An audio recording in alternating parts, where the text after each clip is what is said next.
আমাদের কলেজ বন্ধ দিয়ে দিয়েছে, তাই আমরা কোনো তৎপরতা চালাতে পারি না। আমরা তাদের উপর ভরসা রেখেছি যে না, এক দুদিন দেরি হইতে পারে বা আরো সময় নেই, কিন্তু তারা আমাদেরকে অসন্তুষ্ট করেছে।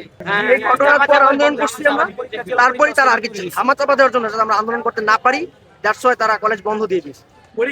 পরীক্ষা বন্ধ ছিল, আর আজকে পরীক্ষা আমরা বর্জন করছি, ক্লাস বর্জন করছি, আর আজকে আমরা আন্দোলন করতে আসছি। ঘটনা হচ্ছে তারা ছাত্রাবাসে দুই দলের সংঘর্ষ হয়। মানে একজন যে সাকিব মারা গেছে, সে আর কি অন্য দলকে যারা মাদক সেবন করছিল তাদেরকে বাধা দেয়। সো তাদের মধ্যে এক প্রকার হাতাহাতি হয়। দেন যারা ছাত্র দলের প্রেসিডেন্ট আছে আর যারা যারা আছে তারা আসে, যারা যারা তাদেরকে বাধা দিছিল, দুই পক্ষের একটা সংঘর্ষ হয়। এর মধ্যে সাকিব গুরুতরভাবে আহত হয়, তার মাথায় 15টি হাতুড়ির বাড়ি লাগে। 4 দিন আইসিইউতে থাকার পর 10 তারিখ সে মারা যায়, এবং প্রশাসন কোনো পদক্ষেপ নেয় নাই।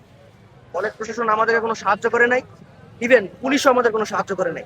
আজকে সকালে আমরা যখন আসি আন্দোলন করার জন্য, পুলিশ উল্টো আমাদেরকে থ্রেট দিছে যে না, তোদের আন্দোলন করতে দিব না। তো আমাদের প্রশ্ন হচ্ছে যে প্রশাসন এত দুর্বল কেন? আজকে এতদিন হয়ে গেছে, একজন মানুষ মারা গেছে, বাংলাদেশের আইন অবস্থা কি এত খারাপ যে একজনের বিচার পাওয়া যায় না? মানুষ জানে, এমন হয়তো যে না কারা খুনি কারা জড়িত জানে না মানুষ, তখন বলতো যে আমরা তদন্ত কমিটি করবো, খুঁজবো।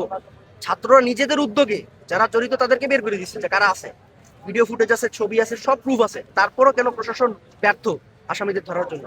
আমাদের প্রশ্ন একটা।